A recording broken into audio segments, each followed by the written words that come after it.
Well, when I saw Barack Obama get elected with no platform, no experience, no voting record in the Illinois Senate, I was very worried. He voted president.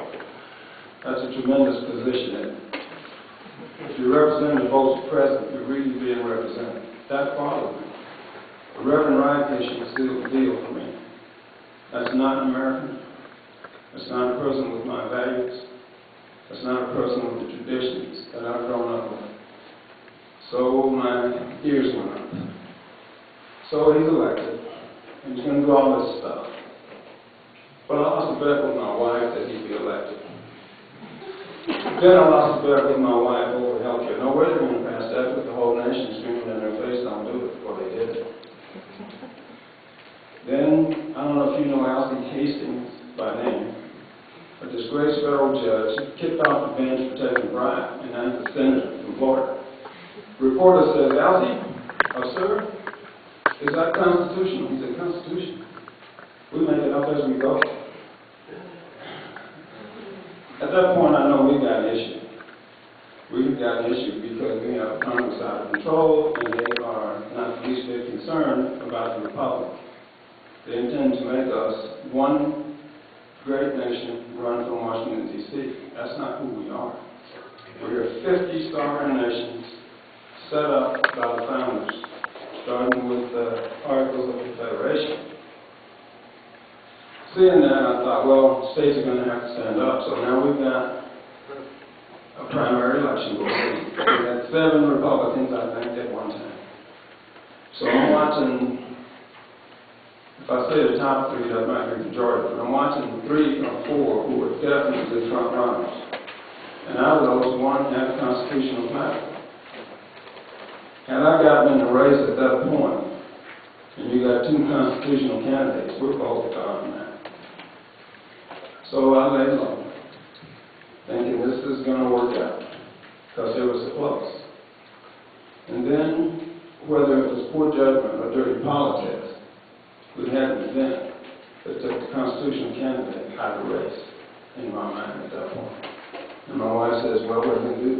What do you mean, what am I going to do? You have to run. No, I don't. I don't have time. Well, she knew I was praying about it. And my peace of mind, not just for sleep, because when you're ranching, you can sleep, but all day long, as I heard about the race, heard about the candidates, and then we're coming up on the primary, and I was stuck. You better get out there and get signatures just in case. And I did. We fell a little short. 3.5 weeks, we got us 4,300 signatures. We needed 4,900. That was my fault, not Secretary of State. I'm still receiving a signature battle Pennsylvania. So I didn't do a good enough job explaining to those folks who were helping us and who still support us when they needed to have me. So that was my inexperience as a politician. So by not getting in the race, we have one more chance at a constitutional conservative.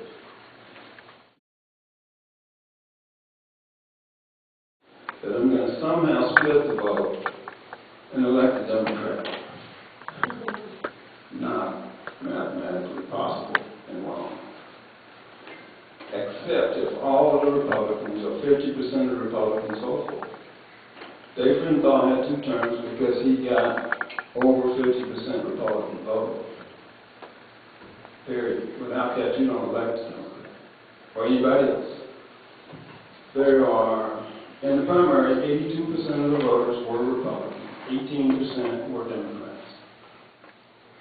So this is a race between me, a moderate, a very nice man, and Taylor Haynes, a strict constitutional conservative, and not such a nice guy. Not. I try to be a gentleman, and I'm always professional, but there are absolutely times when I can't be nice.